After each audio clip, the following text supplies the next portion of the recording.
Samantala, kaisa ang ilang kapuso stars at personality sa panawagang panagutin ang mga sangkot sa katiwalian sa gobyerno. Ang ilan sa kanila dumalo sa mga protesta kahapon. May unang chika si Nelson Canlas. Not the usual ang Sunday run ni Dingdong Dantes. Kasama ni Kapuso Primetime King sina Kuya Kim Atienza, Benjamin Alves at ilang miyembro ng isang running community.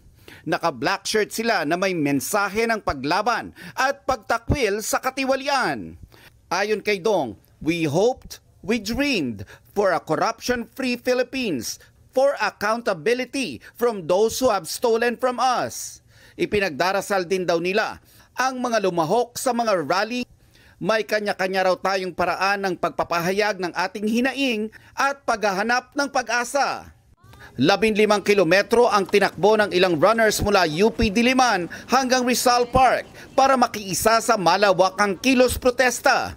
Kasabay nito ang pagsuporta ng grupong Manibela na may 50 jeepney na nag-alok ng libreng sakay papuntang Luneta at EDSA People Power Monument. Ang ilang mga celebrity lumahok din sa trillion peso march sa EDSA.